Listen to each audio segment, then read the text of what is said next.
In late October, when Xi Jinping consolidated his hold on China's Communist Party at its annual Congress, the world cringed. Xi seemed determined to push China back to the age of Mao Zedong, his role model. Hardline ideology would tighten its grip on the world's second largest economy with dire implication for the rest.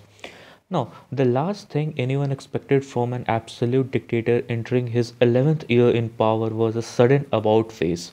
Eight within weeks, Xi government has reversed its draconian effort to control COVID, its crackdown on big tech firms, its strict limit on the property market, and more. She is making pragmatically peaceful noises as well, saying at a meeting with Joe Biden that the wide earth is fully capable of accommodating two superpowers, letting the Europe know it is not fully supportive of Russia's war on Ukraine, and telling the Philippines he will resolve land dispute in South China Sea through peaceful discussion. Now, this softening seems so uncharacteristic of Xi. Some even speculated that he no longer sets government policies. That's not likely.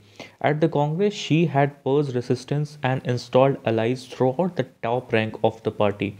Yet his 180-degree turn on multiple policy front was unmistakable and raises doubt about everything the world thought it knew about Xi, the unbending hardliner. Was he now bending to pressure from the worried officials, the restive public, the deteriorating economy? Now, how to explain this a tactical turn? The answer may well be all of the above. Xi's zero COVID policy, the tech industry crackdown, and a deep burst in the property market had brought the economy to a standstill in 2022. Secondly, by some estimates, growth turned negative in the fourth quarters, bringing growth for the full year down to just 3%. Now, this is according to the official data. The reality was probably worse. China has not grown this slowly since the late 1970s when it opened its market and when the rapprochement with the USA took place, and is growing no faster than the rest of the world. Also a first since the 70s. A performance that week was a serious threat to an authoritarian state that rests its legitimacy on a promise to restore China's prosperity and its global stature.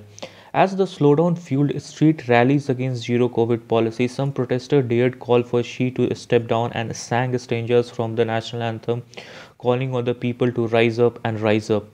Officials in his own government were repeatedly urging Xi to save the economy. Still, few, if any, China watchers thought the paramount leader would change course.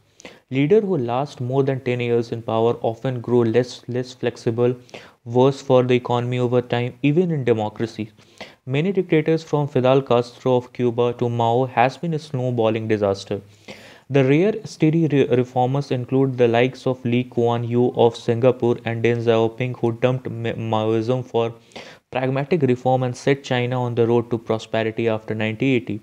She now appears to have moved into the grey area on the spectrum of aging leaders, one willing to reform at least in the depth of a crisis.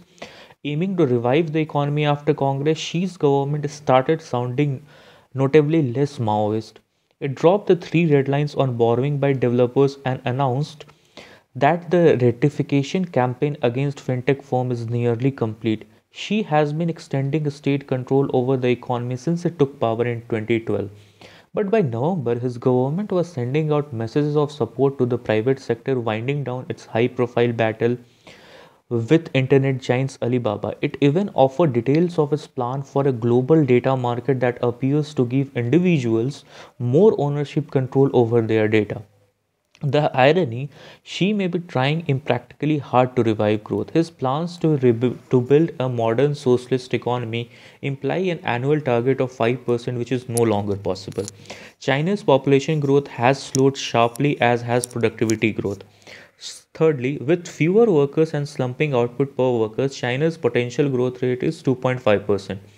Beyond this year, when revenge spending by Chinese consumer as they are released from the lockdown may boost growth, 5% is not a realistic target. In these conditions, the borrowing required to finance Xi's plan for new government spending will only increase China's already massive debt. Global investors who so often blow hot and cold on China have again flipped to embrace the new Xi. Before November, China's stock market was tanking with the economy. Few fund managers were launching emerging market mandate excluding China. Now they are built up on hopes for a dramatic post-pandemic reopening bounce and have been pouring money into China's stocks. The benchmark MSCI China index is up a staggering 50% since the late October lows. Yet the question remains, Xi's pivot is pragmatic course correction, but it also raises doubt about his steadiness. His impulse to control may reassert itself when the economy starts to recover, a reflex much more common in aging leaders than rebirth as a steady reformer. Still, the new Xi, if he lasts, is a lot better for the world than the old one.